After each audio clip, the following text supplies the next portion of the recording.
I'm here with Eleanor Wheeler, the current world individual champion. Eleanor, how are you feeling? I'm all right. We are meeting in the winter time off season, and how have you recovered from a very interesting season? Yeah, it was a really busy season, so I've just been enjoying having a bit of a holiday, a bit of a break from games, having letting Whiskers have a bit of time off just to recover because it was a very busy season, and it's important that I think that they get a break too. So yeah, I've still been riding, but just not much games. Uh, yeah, just chilling out. And like for me, it would usually be like I would get off the games in October, and then I'd keep the break until I felt the need to get going again. Is that the same for you? Is it like you need a little bit of distance and then whenever the motivation comes back, it comes back? Yeah, I think so. So, I mean, I am now back riding Whiskers, getting him fit again. Won't be doing games for another month probably, just because I need to get more fitness into him before I start doing that. Uh, but yeah, it's nice to have a break. I think for you and the pony, just to sort of mentally get over everything and then be fresh to go again. And I mean, I would guess it's a bit of a special situation chasing the world individual championship for so long, and now that you've achieved it, um, does it feel a little bit different going through the winter? Uh, yes and no. I mean, it's the one thing that everyone wants to win. It's sort of since I started games and kind of found out about the world individuals and first competed in it, it was a bit like, yeah, this is what everyone wants to win in the opens. So then I guess last winter, having had not quite as successful a world individuals, the drive, like always when you have a bad world individuals, you then have more of a drive, I think, to get back to then train again. And then especially last year, when with world individuals being earlier than normal, it was sort of didn't really have much of a break throughout the winter just because I knew I had to keep Whiskers' fitness going and for me to be at my best because we didn't have many competitions before world individuals, so had to slightly keep things ticking over. But I think going into this year it's a lot more chill. It's kind of, I've got what I dreamed of, and so yeah, I don't it is a bit different, but yeah, I don't know. I'm not. So this time last year, I definitely was much further forwards than I am this time this year.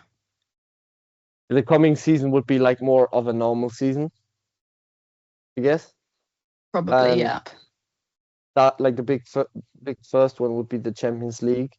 And so tell us about, the preparation that you had last year. When did you get ready and kind of, tell us what your path was going to the World Individuals. So I mean, I would have finished games in September the year before, and then I mean, Whiskers had a little bit of a break. I don't know, probably like throughout September, October, even maybe sort of beginning-ish of November. But he didn't go on a complete break. We still would pack him out or lead him out. I don't know, maybe once a week or something, just to sort of keep him going. And then yeah, I mean, I can't fully remember, but I know we did a lot with his fitness. Took him to the beach because I'm really close to live right next to a sandy beach, and so walking through the water and give him a good canter even when the ground's bad for everyone else. So really lucky to sort of keep him going with that. And then we have an arena at home, which again really lucky. And so I could just keep practicing, keep training, and just kind of kept going, kept working really hard to keep his fitness up and get him in the best shape possible, as well as myself. So I did loads of sports last winter just to keep myself in better shape, just so I could be as physically fit as possible, ready to then go into the season. And I mean, from the outside, there was no doubt about your talent.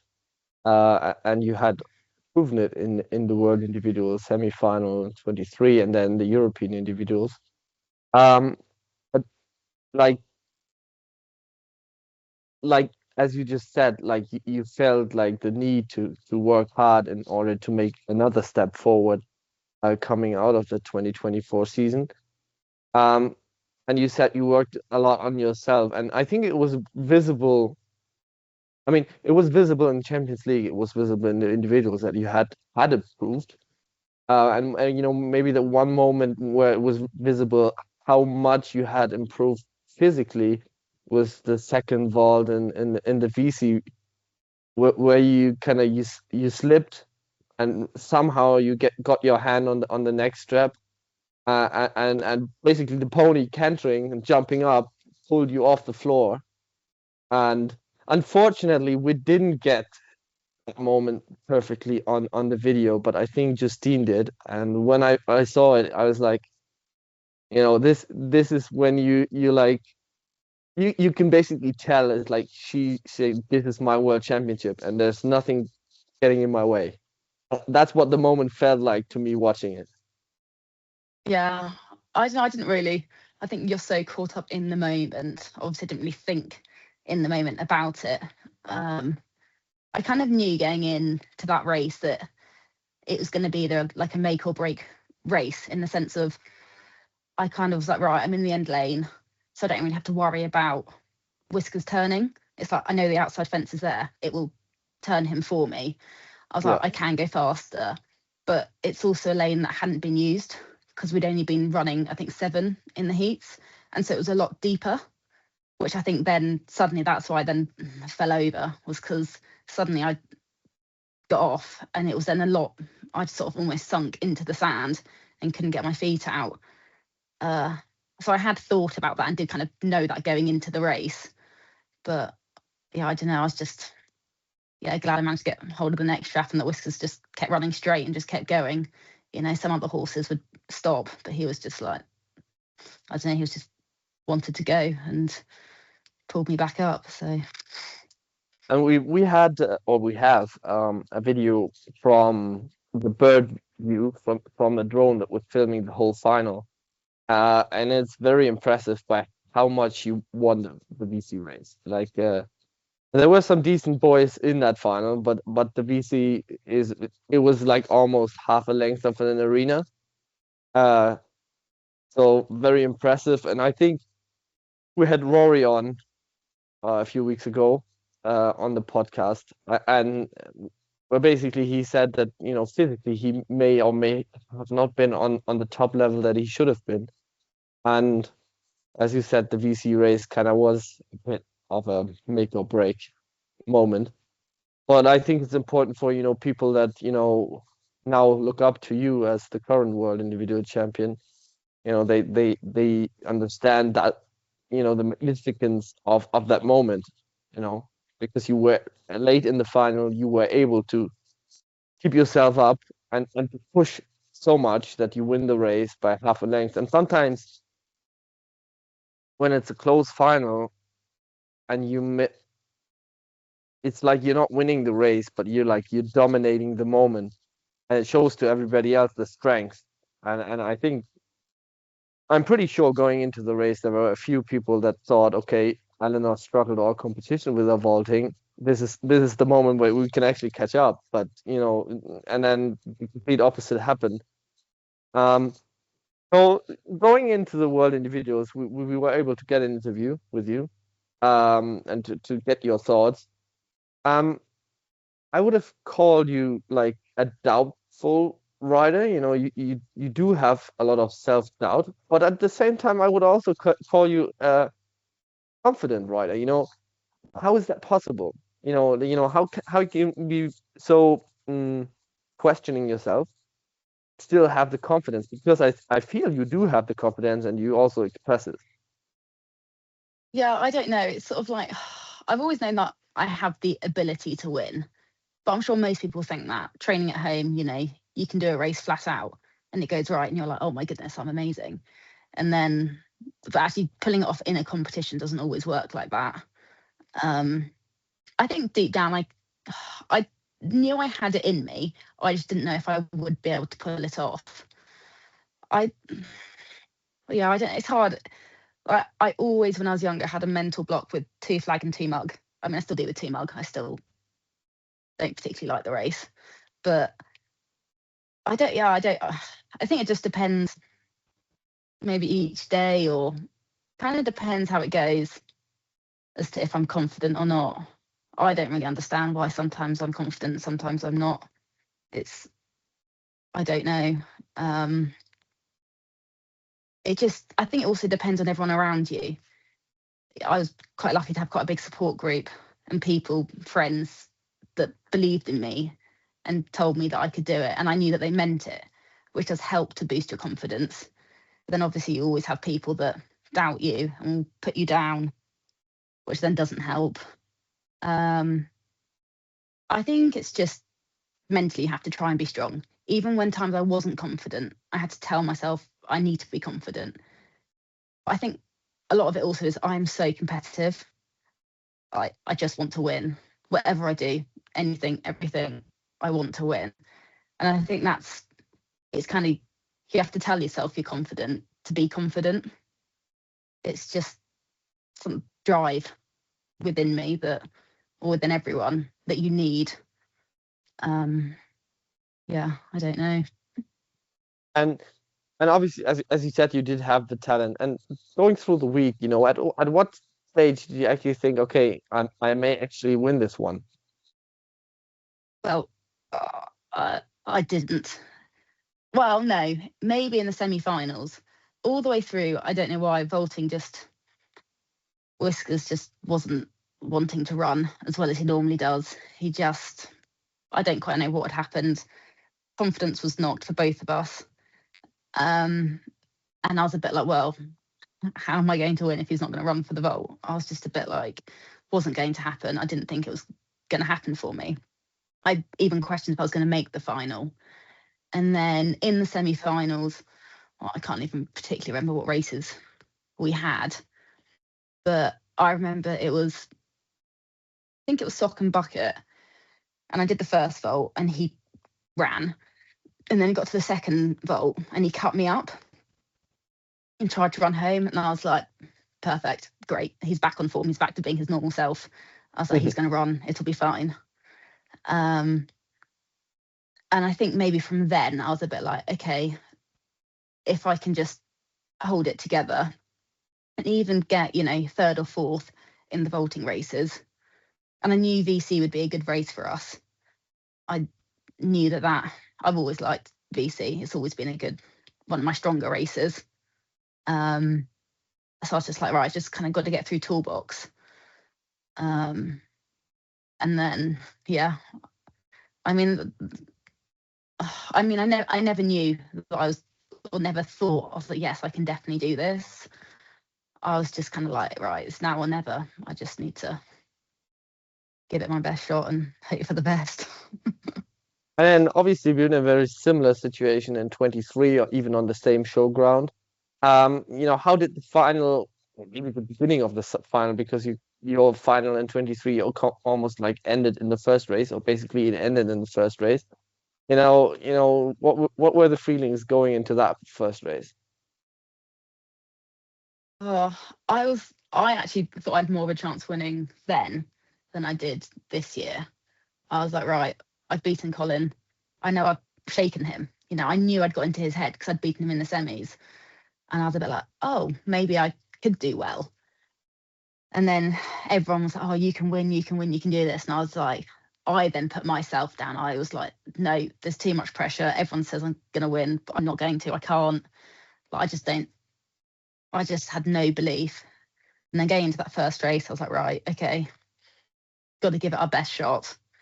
And then, yeah, when that last bending pole came down, I was like, oh, that's annoying. But I was like, whatever, just keep going, see what happens. And then it was like the next race went wrong, then the next one. I was just like, oh, it's just wasn't happening for me that day. It just, yeah, I don't know. Which was really frustrating because it had been going so well that week and we had such a good semi-final. and then it all just kind of came crashing down, which was a bit annoying. But yeah, it made me a better rider, and mentally, I think has made me stronger. It then helped that because then in this year's final, even when I'd missed my ball put on in ball and cone, which was like, it's normally one of my best races, and I always, I go first, but anyway, didn't happen. Just wasn't in the right place to put the ball on the cone. But I didn't let it get me down too much. I was just like, oh, obviously it's annoying. Rory, Sadie, whatever, now much closer. But I kind of was like, right, I need to pick myself back up again. I was like, it's not the end of the world. I can still do this. And so in 2023, definitely, I learned a lot of lessons from that final.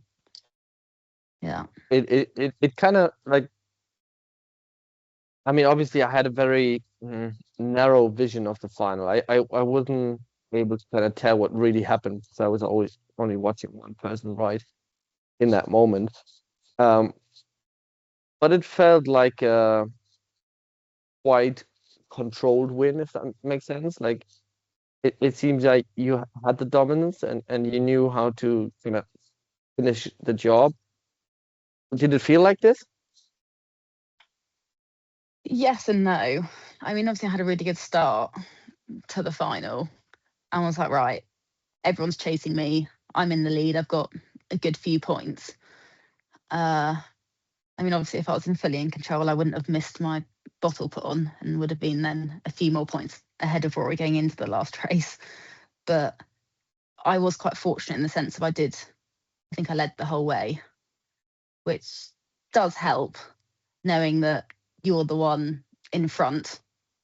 Well, in a way, for me, it helped rather than the one chasing. I mean, don't get me wrong, sometimes when you're chasing, it can go better for you because you kind of almost have nothing to lose. Whereas when you're in front, you just have to get it right. But I think when you're in a final like that, it's so fast, you have to go for it anyway.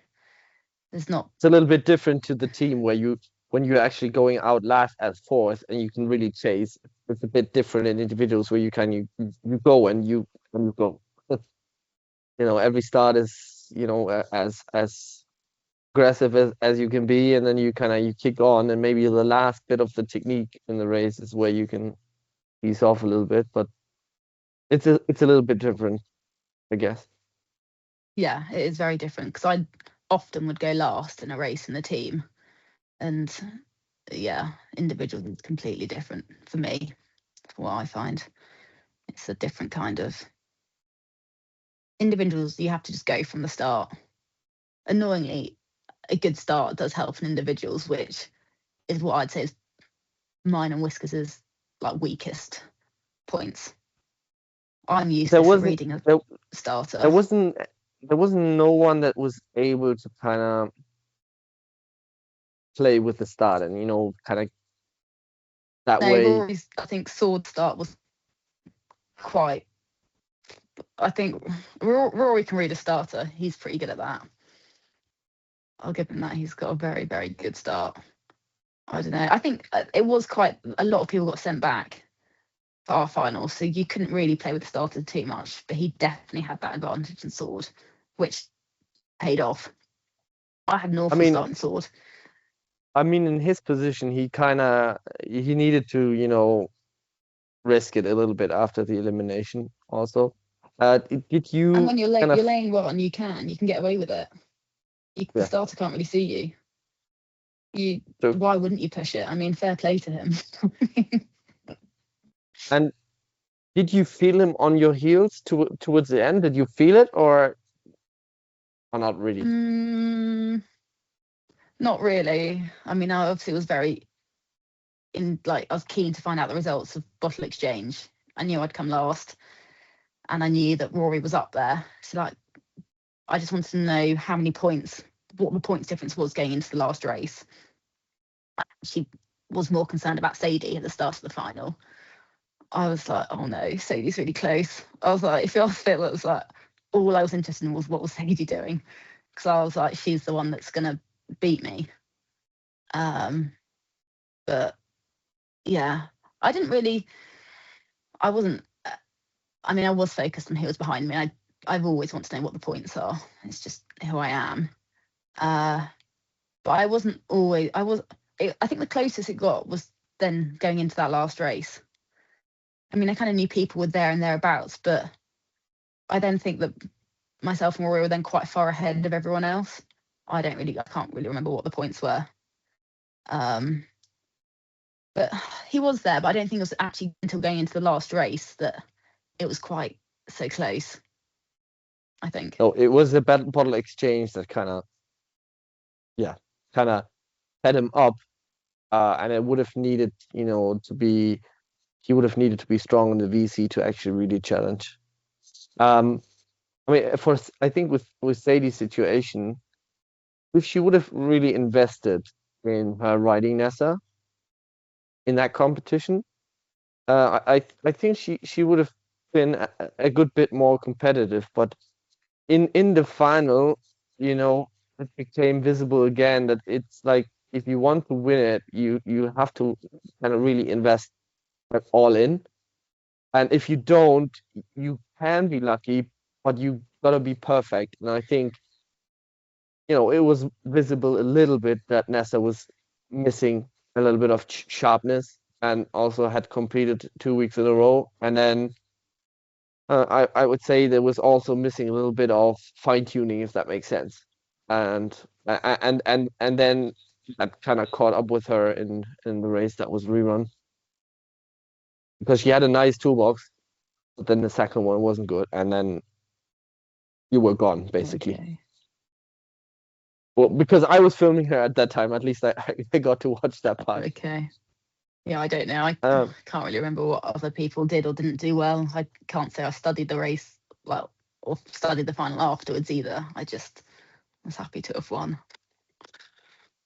yeah, we like Mountain Game Studio has been very busy since that competition. It was kind of the beginning of really what we do, and we we did, whatever video or footage we did after the competition was always set up something new.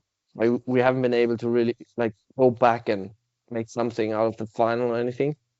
But I find those finals very interesting, obviously because I've been there myself. It's my home. When individuals final is where I feel home, and if I get there, I feel safe. I feel things are gonna go okay. Um, but getting there is what's been stressful over my last few years. Um, Now moving forward, obviously, you being on the English team, you have expressed, that you really want to beat the French in the future. Uh, Feeling like you should have won in Belgium. So going into this season is where the main motivation is for this season. Yeah, teams has always been I've always prioritized teams over individuals. Like teams, I prefer teams personally. I'm more of a team player than an individual person. And it's always been like that. I think since I started games, I started in a team, and it's what I enjoy the most. So yeah, that for me, I mean, I haven't really spoken to anyone else who's even trialing or not trialing, but yeah, I mean, we beat the French, obviously Europeans in 2024, but it'd be nice to beat them again and at World Teams. Uh, but I don't know what everyone else's plans are. I don't quite know what team England will field, or we've not even had any of our selection shows or anything. The season's not nearly started. But yeah, that would be nice to beat the French again. I mean, I would guess this is something that is a desirable or interesting goal because they have been so dominant and nobody has really been able to touch them when they are at their best. So I would guess you'd be tempted to try and win that. I mean, you had mentioned going out of the world individuals. You're never gonna do it again. would you stick to that statement?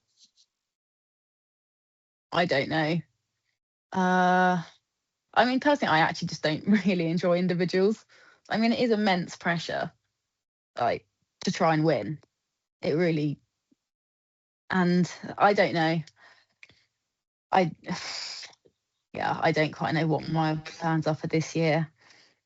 I guess it slightly depends on England teams and if I'm selected or not. Um, but yeah, I don't quite know. I don't know what A- my plans are for this year, but then I feel like I'm possibly a little bit too far behind everyone else's preparations. And I mean, so, I got two questions in my head. I got to figure out which one to ask first. So, do you think, partially it's, partially you're protecting yourself, you wanted to achieve this, uh, and now that you did, along the way you felt a lot of pain, a lot of pain doubting yourself and asking whether you were actually good enough. And do you think partially you're kind of protecting yourself of feeling that again, or maybe even questioning if that was a one and only by, saying, okay, I'm not gonna do it again, I want it. No, I don't think that's the case. I don't. Um, I mean, I'd like to think that it wasn't a fluke. I'd like to say that. I mean, I hope I deserved it. I hope other people think that. It's like, oh yeah, well done, she's won, rather than, oh, that was lucky she won. Um, I don't know. I don't know what other people think. I try not to think what other people think. uh, Yeah, but but no, I I don't. I mean, don't. it's normal, but at the end of the day, we do, we do listen and we feel it when people don't think we deserve, or if they don't think we're good enough. Yeah. It, No, of it, it course. gets I to us, mean, like it gets to us. It doesn't mean they convince us of it, but it still kind of influences you in one way or the other. Like, I guess. And I'm asking the question because this is something I've seen with other people too. And that's why I'm asking. I've seen people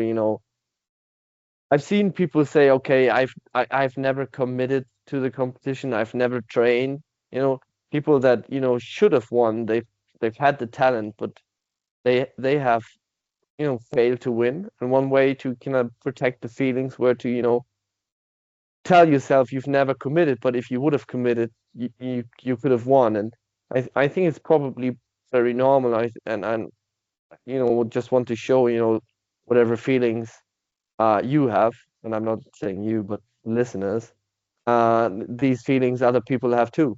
And personally, my judgment of the world individuals last year was that it wasn't a fluke. It was if somebody would have followed your journey or your uh, past competitions and success, it completely made sense. Uh, you needed an open pony that kind of would able to bring the speed and the stamina, which which you didn't prior have, but uh, before that you were able to win the world pass, and that obviously showed you have the quality. But then you jumped on a bigger horse, which because it's big, it doesn't slow down. It doesn't have a stamina issue. It doesn't have a speed issue.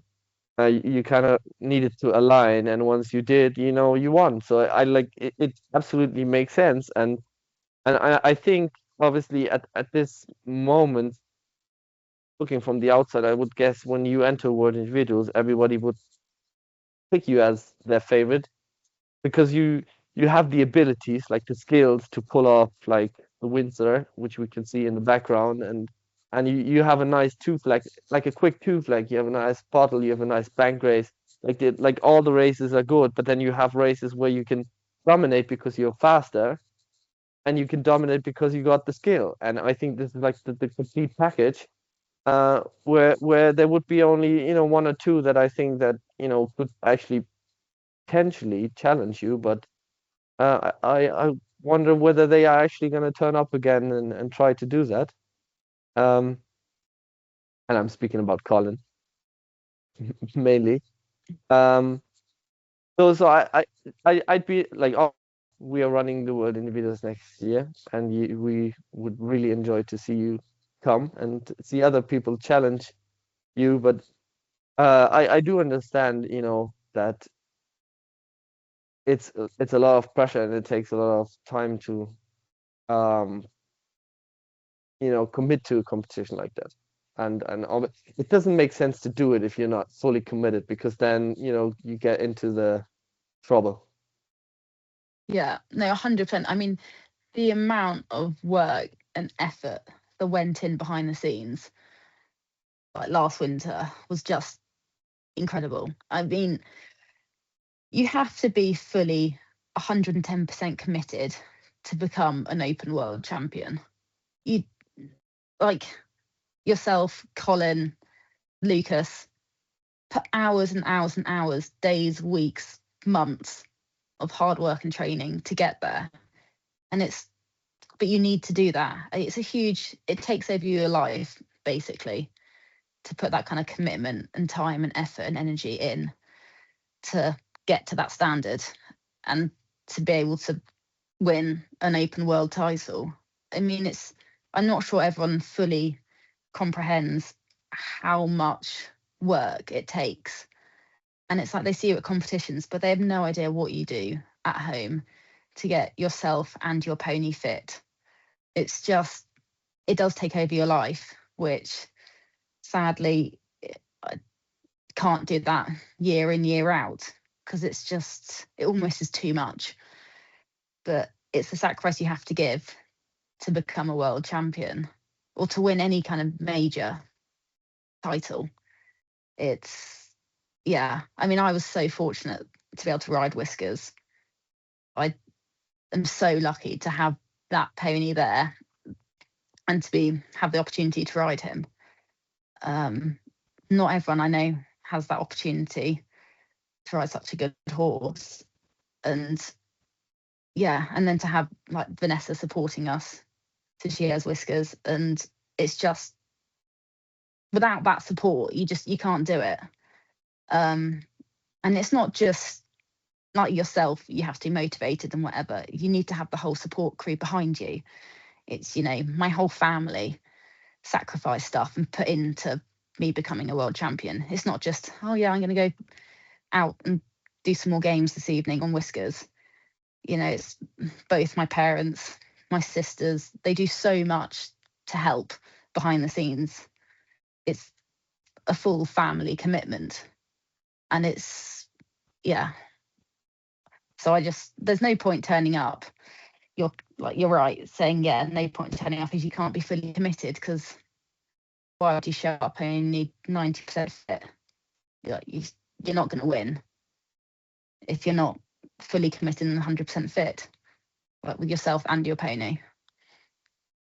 And I mean, sometimes it's also like, if you want something like this after chasing it for so long, it needs a bit of a break, 1 year or 2 years, to obviously enjoy it, but also to get the hunger back.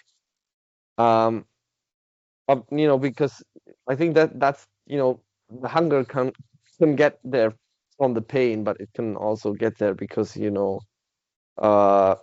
felt it and you kind of want to feel it again, or see if you're actually still as good. But if the hunger isn't there, it's not as enjoyable to chase it either.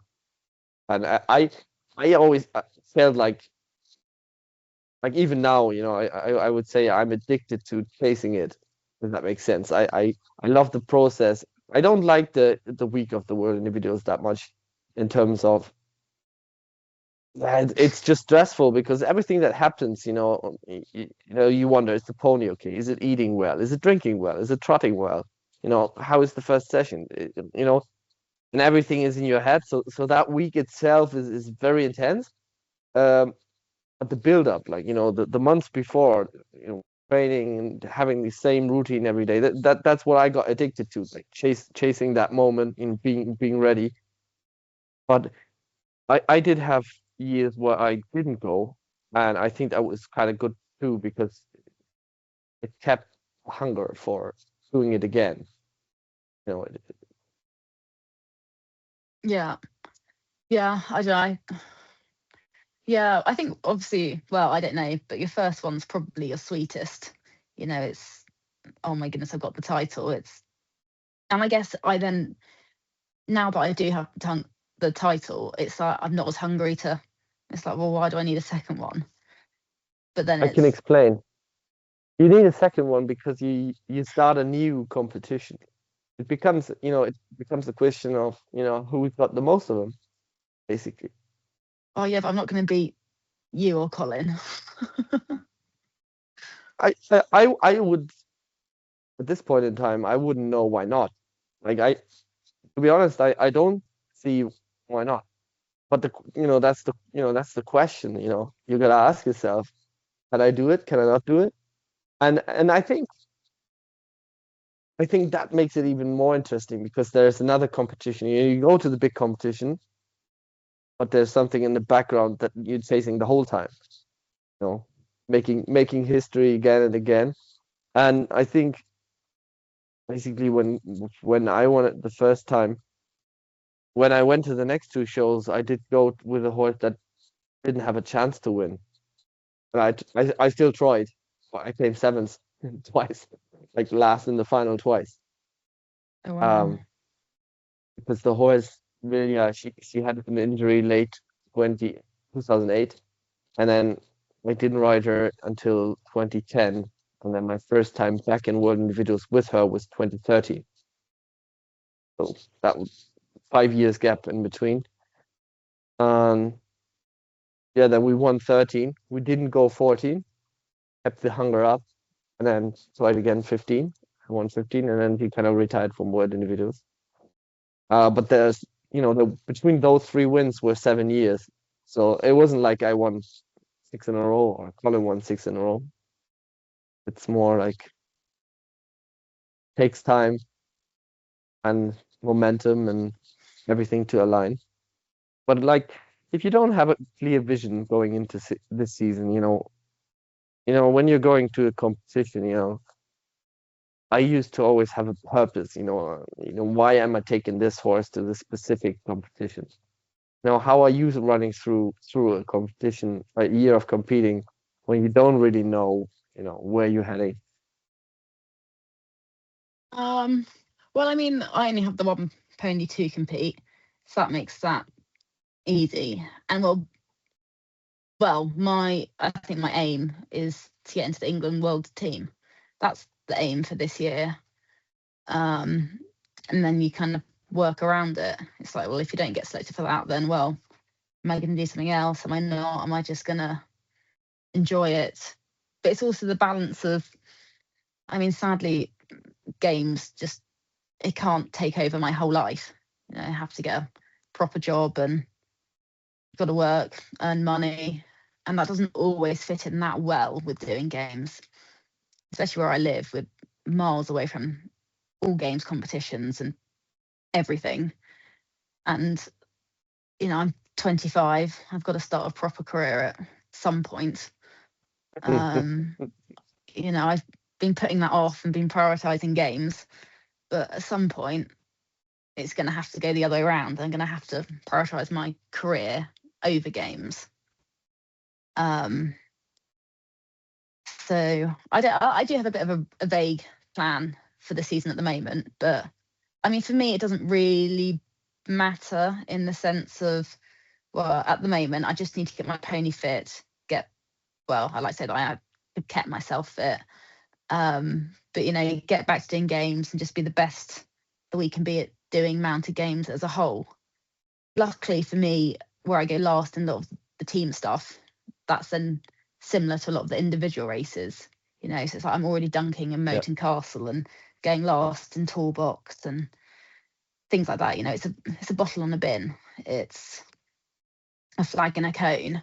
A lot of the skills are all very transferable and are the same. So Yeah. for me at the moment, it's just getting back to full fitness and back to my peak of games, and then we'll kind of work out everything else a bit later on. I don't think that's any time pressure for that at the moment. And absolutely makes sense. And I think sometimes going through the season, it also makes, it depends on, who's actually trialing for the England team. Is the group of people that will be selected strong enough to actually be able to challenge the French, and those kind of things they play into it as well, I guess. Um, Yeah, it depends. But I don't quite know who's trialing for the England team in the sense of I don't know who might be prioritising individuals and pairs. And obviously, it's so expensive now to come over abroad, and so it's got to get to a point where people are like, "This is too expensive," just can't afford it. And then I don't know who might be doing with all world individuals, Europeans, world teams, and world pairs all so close. You can't do all four. So I don't quite know if some of our top riders might prioritise some of the other competitions or not. It's hard to know. So I'm hoping either way, England should be able to field a strong team. We've got enough good riders, but yeah, I would also guess there's not all of them would be individual riders, so that helps to, have them focusing on teams. The only thing that, I will I had focused on in previous podcast was the question of will England send the same team to European and World teams?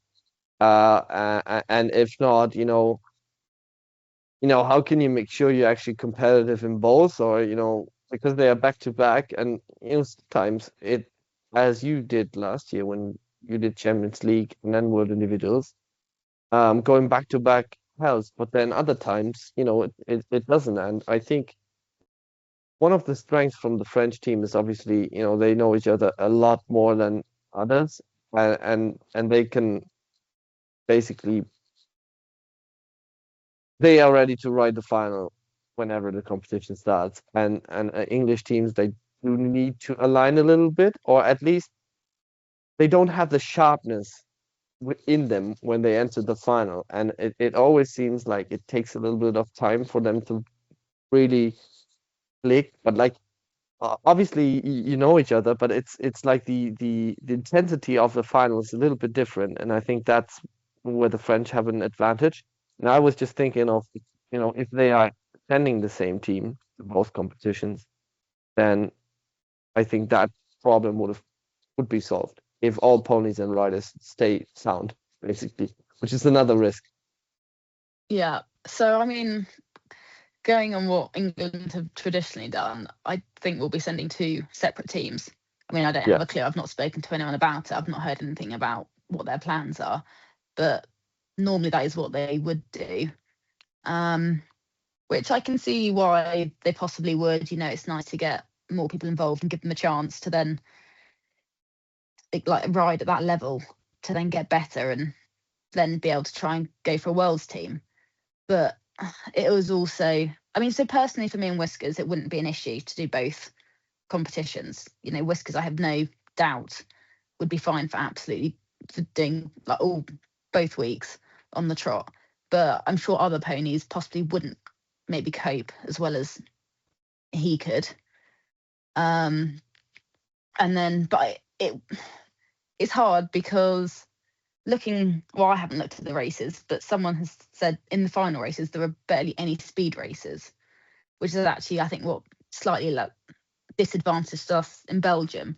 We could have done with a couple more of the faster races because with it, we had the pace on France all day long. But again, if there's lacking speed races, it's a bit like, well, does it matter if the ponies are a little bit more tired? yeah, Because if you don't need the speed always, then it doesn't matter. And I would agree. I think sometimes because we don't really ever practice as a team, you just turn up to the competition, and then I mean it helps. A lot of us have ridden together before, but we never really have ridden as that 5 or 6. I know the French and I think the Italians do a huge amount of training as a team and all their selection squads beforehand. So they are completely and utterly fine-tuned with each other. They know what position they're going in and they practice that and are ready. Whereas I think sometimes in England, it's a bit like, right, well, I normally get last in pyramid. Oh, well, so do I, and so do I. It's a bit like, right, well, we can't all go last. You're going to have to be second and third. And it's a bit like, right, well, probably could have practiced getting second at home almost throughout the season if I'd known this earlier. Or because it is different between getting second, third, and fourth in pyramid. I know it's a box on the box, but it does make a huge difference. And I think little things like that, or it's like in Windsor Castle, if three of you go first, it's like, well, someone's going to have to go second and fourth or something like that. And it's just then, I think we then sometimes lack strong legs in every single race, where the French have just polished it off and been practicing for the last, 3 years, because they're basically the same team every year. And also probably a little bit of a confidence thing too, because they know how good they are, and they know that you kind of need to beat them. And I think one thing that also plays in their hand, that there wasn't a third team that was able to, keep up with the two of you. So all they needed to do was wait for a mistake and then drop some points, and then they would just keep cruising. I think maybe this year the Italians will be able to send a team that can at least be there speed-wise in between the two of you. Mm-hmm. Yeah, I mean, I fully went into World Teams this year thinking we can beat the French. I generally didn't think it was going to be an issue. I had full faith in our team that we'd be able to beat them. And I still look back and it's like, well, we could have easily beaten them. We lost it. It didn't help. We had a pony go out in the final. And then, I mean, Sophie obviously was amazing bringing her in. That didn't disadvantage the team at all. It was just a different dynamic that we then suddenly had to adapt to. And we caught right back up with the French. And we just had a couple of unfortunate mistakes that just dropped it for us, and there then wasn't anyone in between to. We were quite unfortunate when we made a mistake. We seemed to get really penalised for it, whereas France got away with quite a few catastrophic errors, which then just in any other time they'd have got 1 point, but somehow still managed to get 5 or 6 points, which it's one of those things as part of the sport. It just didn't quite work in our favour, but I still am quite confident that if we had the same team this year, we'd beat them. Yeah, going into the week, I had anticipated that I would have said England is a stronger, like a faster team. Um, so at the end, again, it kind of makes sense how they won, and I would anticipate this year with the competition being in France, I would say they would be very motivated to pick a good team and to try to win in La Motte. And in 24, when they didn't win the Europeans, I mean, they were also very unfortunate with the elimination that they had, with a few races to go, where I think Paul unbridled his horse at the wrong time going over the line or something like this. And that kind of cost them the win. So I think they will send a strong team, and I think they will be ready. So that's World Team Championship in La Motte is probably going to be an interesting one for everyone that wants to follow the sport. Yeah, no, I think it will be a really strong competition. And I mean, the French do have an advantage being on home soil and having French equipment, which is quite different to English equipment.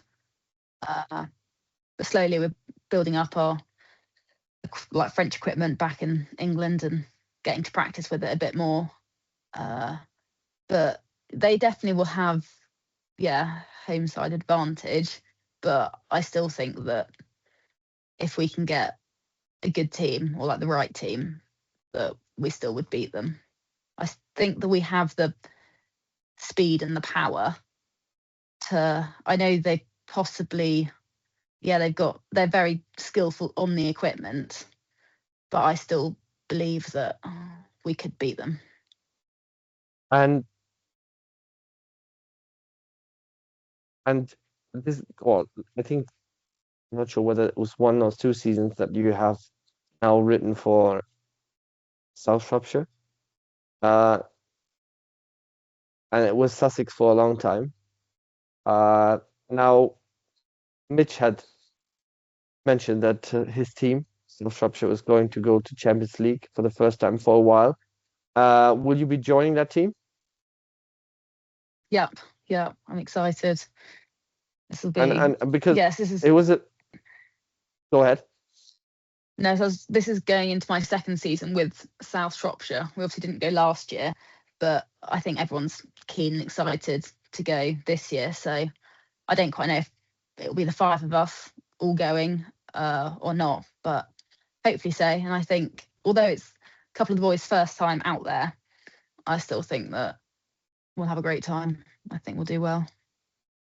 And and obviously it was Sussex for a very long time. Then you joined Leicester Yellow as a guest rider for 2025 Champions League, and you came very close to winning that competition too. It was very, I mean, it was great. Like this competition, especially the finals, was just amazing to watch because it was so close and there was so many teams involved. How do you think like you will compare to the other top teams in that competition? I don't know. It's hard to. We're going with a slightly different team this year. 'Cause Sam's got his knee surgery, so he's not riding with us this year. So we've not ridden together as a five.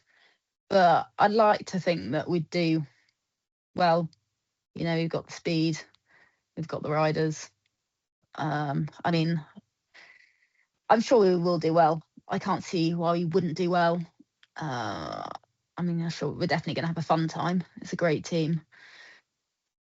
I'm hoping we'll. I don't see why we wouldn't keep up with all the other teams.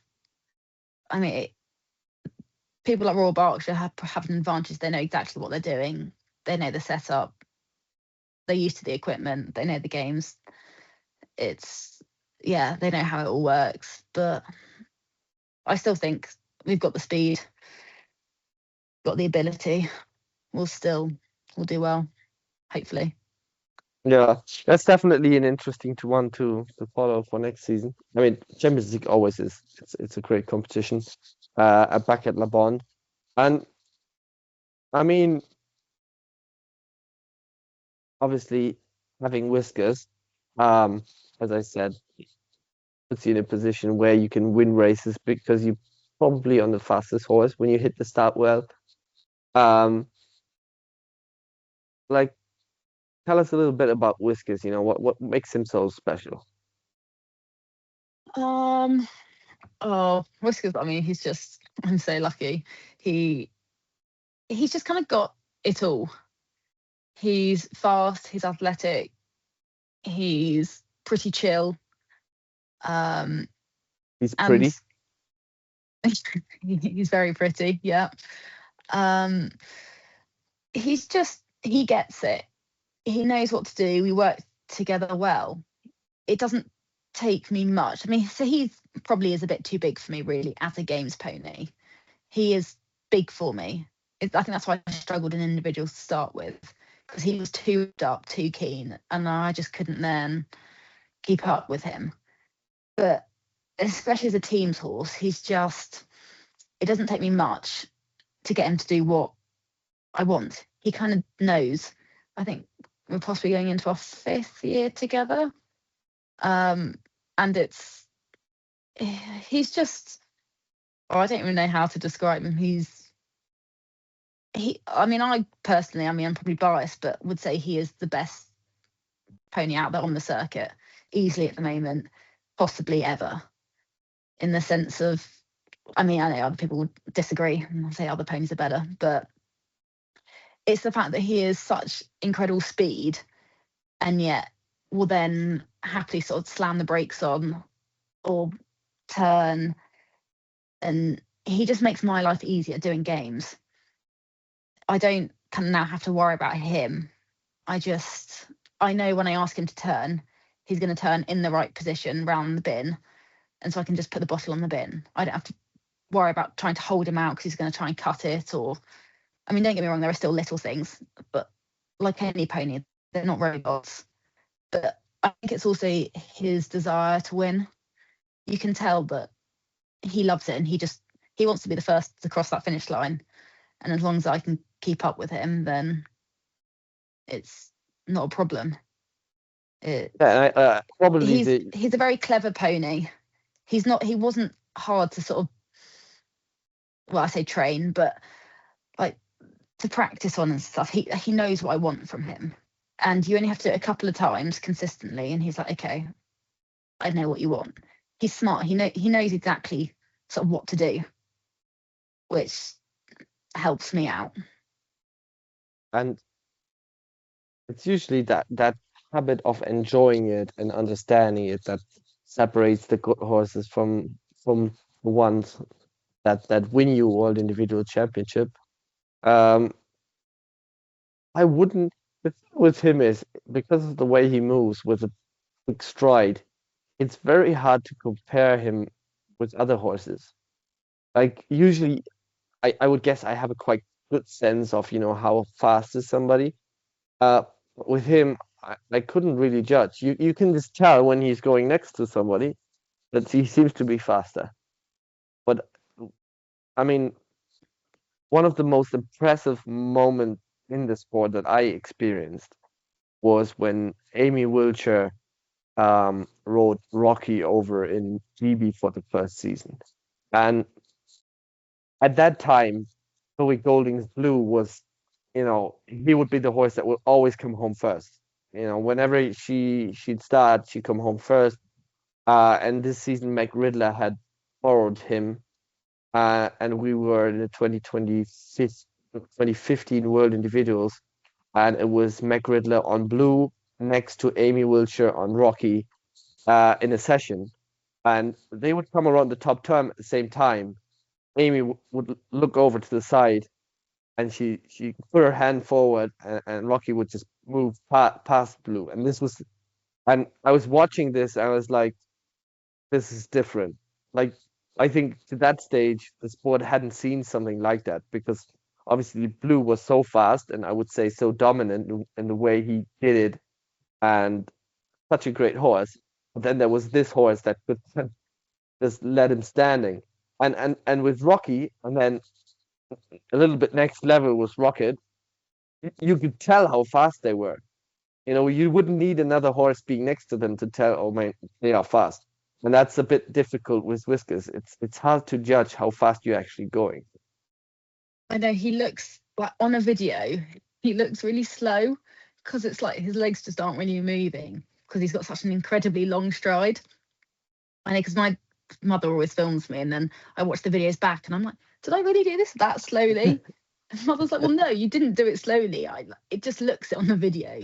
It's hard to gauge because he moves so smoothly, like where he can cover the ground. He floats up there and floats back, but yeah, he is obviously exceptionally fast.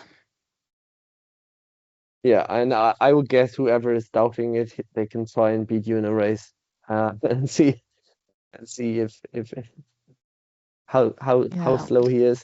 No, but I think having a big stride, if you can get the timing right on a big stride, it's easier than if it's like short stride.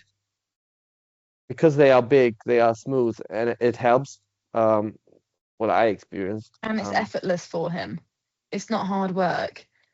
It's why he could do 2 weeks, Champions League and modern individuals and still not be tired. Yeah, but It's he's also carrying 50 kg rather than 80. It does make a difference. Yeah, it possibly does. Yeah, no, definitely does. I know 'cause I ride at a race yard. I Yeah, mean, so even though if he would carry a big rider, I would guess he would still be as good as he is. But it does make a difference. Like I wouldn't have ridden many 15 hand horses that would get tired underneath me, right? So if I would have been yeah, on a strong 15 hand horse that maybe is a thoroughbred cross, I wouldn't really know one that really got tired. But if I would be on a 14-1, 14-2, most of them get tired in the final, like individuals, not teams. But most of them would get tired, and that would be purely the weight that kind of gets them tired.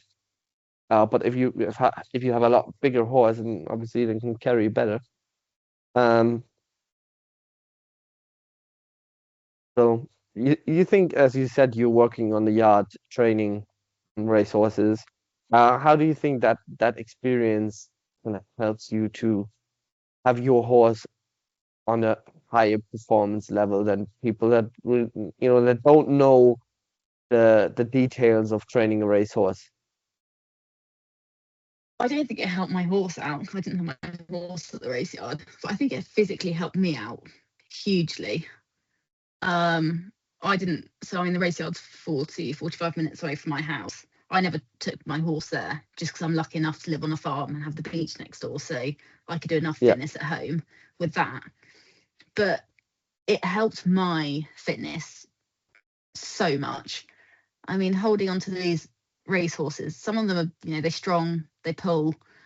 My upper body strength is certainly, I mean, see, watch, there's that video of me doing sword in the final, and it's like my arm does not move. It is locked out and not an issue. Whereas in previous years, you'd see I'd be struggling to sort of by the end. The sword gets heavy. My arms, shoulders wouldn't be strong enough. The last year wasn't a problem at all. And I wasn't going to the gym, wasn't doing any upper body strength training at home or anything. That was just purely from riding the race horses. I mean, there'd be days where we'd be riding 12 horses. It has got my riding fitness up so much. I mean, I think that's partly what actually helped me win the World Individuals, was due to all my riding out at the race yard. It's also just being able to hold a horse together and get it to move forwards. I mean, that also probably helped. And I guess being at the race yard, well, partly it was a bit like I came home and I was like, I don't want to ride. I've just ridden 12 horses. I don't really want to go ride another one. But then also it was a bit like, right, I've been flying up the hill, the gallops on these race horses. Right, Whiskers, how fast do you compare to some of these, top horses? Which probably then also helped. I mean, we're really lucky. We've got the orchards, the farm. There's some long orchards with up a hill. So it's great. I'd take Whiskers 4, 5, 6 times cantering up the orchards, which helped with his fitness. And I guess maybe I tried to replicate some of the stuff we did at the race yard at home then with Whiskers. But I think working at the race yard definitely helped me out. Definitely was a contributing factor to the win. I'd be interesting to know, how does his speed compare to the racehorses? I don't know. We gallop them on deep sand at the race yard, so it's hard to know as well when you're going up in a string compared to just being on my own up the orchards. But maybe I'll take him there one day and find out. I mean, I think he's a thoroughbred cross, right? Like half. He's a British riding pony, so he will have thoroughbred in him. Okay. I'm not sure. I thought he was half thoroughbred. Must have remembered wrong. Well, That his happens. British riding pony, which has, I'm going to say 3 different breeds into which I should know, Yeah. but don't. But one of them is thoroughbred, and he clearly has quite a lot of thoroughbred in him. Just by watching the way he moves, you can tell, and the way he gallops. Yeah, he's for me, a British riding pony is the ideal games pony.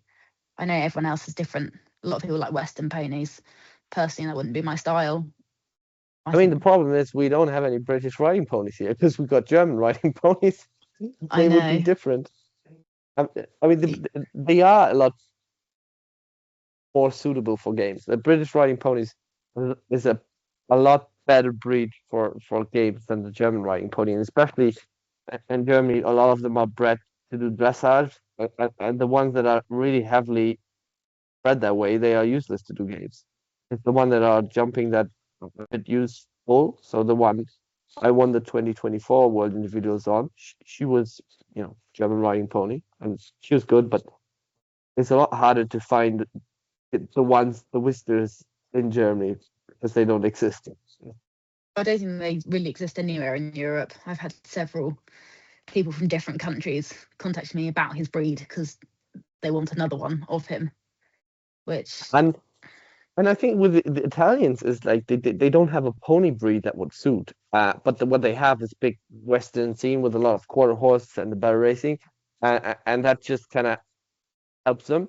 But then these breeds, they have a lot of problems. They're not as tough as hard, and it's a hard sport. Uh, And and also it's like it's a high performance sport, but whatever you do, it's gotta be sustainable too. It's not like you could train a horse, perform on a high level for 2 or 3 years, and then you put them to breed. The games ponies, they gotta last for 10, 15 years because it takes you 5 years to get to reach your potential with it.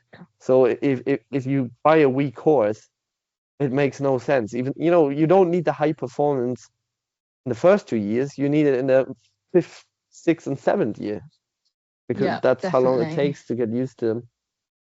Yeah, no, I'd completely agree. I mean, I'm still going, or maybe I'm going into my 6th year on Whiskers. I can't fully remember, but it's like there's still things he's improving on. Still, it's like someone the other day asked me how long does it take to like make a top end games pony. I mean, I was like, it completely depends on the pony, but I said 5 years. I generally think it takes that long to create a top class pony. And I think also, some of the things is when you make it to those big finals, and I think World Individuals is unique because the everything is a bit extreme, if that makes sense. Uh, and and you find out things about you that you didn't know when you're in a final like that, and you find out things about your horse as well that you didn't really know. Uh, and when you have that knowledge, you go back home and you adjust things in your training, and also that kind of helps you to get to the top. But for me, it was usually hard to get them fit enough to be able to compete at world individual finals because we don't have any hills, we don't have good gallops and stuff. So it's for us, it's easy to school them, and like we have good conditions to train as well.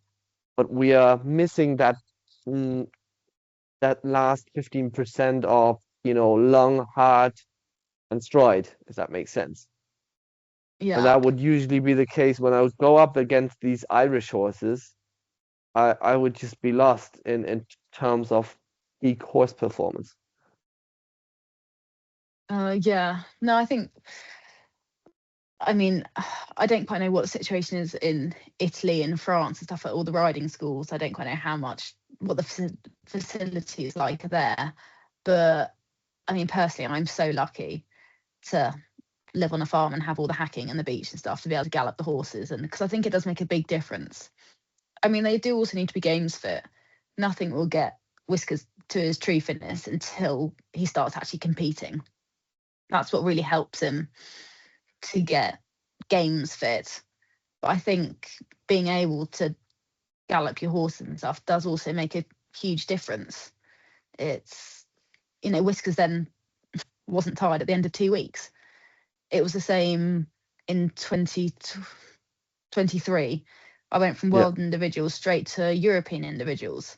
And again, after that week, he still was cruising past all the other horses. He wasn't tired. I mean, I'm extremely lucky that my mother is very, very knowledgeable about horses and she can help guide me and stuff and what to feed him and everything. But having your horse at its peak fitness is not easy, but it is incredibly important to also to help prevent injury as well. And as you also, what's difficult is not to overtrain too. It's not like you just need to do more and more and more in order to get that absolute top performance, but it's getting to the top performance and not to overdo it because as soon as you do something too much, it throws you back. And I would guess, that is one of your core strengths as well. Like you got it all, but you got that too, and I think that's what I find it also very interesting, how people with so many different setups can still be so successful. There's some people that the only time they kind of see equipment is when they go to shows because they have no field and they have no arena, so all they do is road work and hill work. Uh, but still, they end up in those finals and they are competitive. So that I find that very interesting, how that is possible for people to have so many different circumstances and still be as good as other people that almost have it all, if that makes sense. Oh, 100%. I mean, I know some people, it's like, yeah, they never train at home. They don't even live with their horses. They don't ride in between, they have other people riding their horses and stuff. I mean, I just personally, I could never just jump on a horse and go to a games competition and be good. I'd be useless if I didn't train. I mean, I'm not saying I'm out there every single evening, but leading up to the beginning of the season, I probably will be doing games twice, maybe even 3 times a week for 4 weeks, probably leading up to the competition. Maybe doing a bit more at a slow pace just to get Whiskers going sooner than that. I mean, it baffles me how some people don't train and are that good. Part of me is like, well, you've got so much potential to be amazing if you did actually practice. But I then also realise that it wouldn't work for them. They have to work. They live in London, let's say. You can't keep a horse in London. It just wouldn't work. It's Then, yeah. I mean, it sounds stupid, but the older I get the wiser maybe too. And discipline is a talent too, right? Having discipline is obviously, you would usually judge two people on how quickly they can do something well. But when you look at the best athletes in the world, it's very often the ones that get obsessed with getting good. And maybe they were lacking a bit of talent as a kid or whenever they started the sport, but they got obsessed with getting better. And the discipline is kind of what got them to the GOAT status. That makes sense. Yeah. I mean, you can't just fall into being a world champion. You've got to be disciplined and you've got to put in the hard work and the effort. Otherwise, it just won't happen. You can maybe get away with it in under 12s, under 15s, under 18s, but in opens, that doesn't happen. It's the next level. It's completely different to under 18s. It's yeah, you've got to be disciplined and have that drive. You've got to want it. There's no way you can put in enough commitment and effort if you don't want it and you're not desperate for it. I mean, I don't think you can win a world individuals title and just be like, oh, okay, cool, I won. But there's no way. You've got to want it. I think this was different 20 years ago, and it shows the development of the sport. And I think over the last 10 years, maybe even more, it has really changed. Um, Listen, Elena, thank you very much for spending the evening with us and sharing your past and maybe future season with us. We will be following you on your path in the 2026 season and hopefully with a lot of success. Thank you.